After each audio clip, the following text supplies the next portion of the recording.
Alright, so I want to share with you guys how I typically make gold on Diablo 4. And it's not doing whispers because, that was great that they updated that and all, but that doesn't pay the bills at the occultist, right? So anybody that's like spent a lot of time on Diablo trade probably knows where this is going, because if you've ever looked at the searching for services tab, I mean, that's kind of where this whole video is based in. This is not based on selling gear. This is not based on like anything that you do in the game, but you're not obtaining the gold from like, grinding dungeons or doing whispers or anything like that. You're getting it from other players. So I'm just going ahead and tell you guys it does involve Diablo trade. So if you guys, it's just to save people time so they can click out if they already know where this video is going. But for those of you who don't know where it's going, on Diablo Trade, you can go to a tab that is for services, and you can post a listing, right? And I found that the quickest way to make gold is to sell high-tier Nightmare Dungeon glyphs. Now, this assumes that you have a character that can carry, yourself at least and one other person, and if you're really good, you can carry 4 people. I've been able to sell tier 100 glyph runs for about 15 million per run per person. If you want to get people to respond really quickly, you do 10 million, or even better, some people just do like, 1 steal. So you get 3 steal per run. It's still about 30 million. If you aren't at a point where you can carry people through tier 100s, people will still pay for like tier 50 runs, right? It's just cheaper. It's like 5 million a run instead of 10 million a run. So you can still make gold.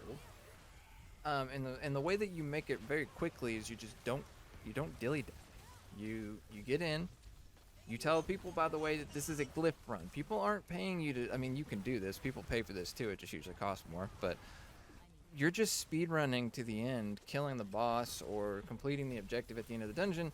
And they're just getting the glyph XP and the XP for leveling at like the beginning of the dungeon because they're in the dungeon. So pretty much you just give one of them party leader.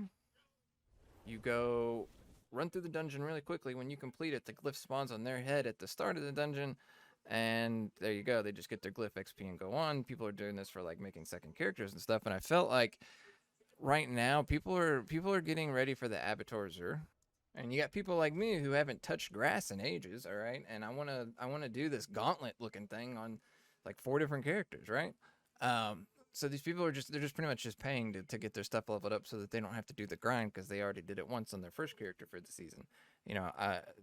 I have like 4 characters I think that are level 100 this season, and you really think I'd like legitimately did all that by myself? No, I just use gold, pay for people to level me up, pay for people to run me through capstones, which is also another way that you can make gold. It's not really as fast, but people will pay for like both capstones 1 to 60 for like 70 million gold or something.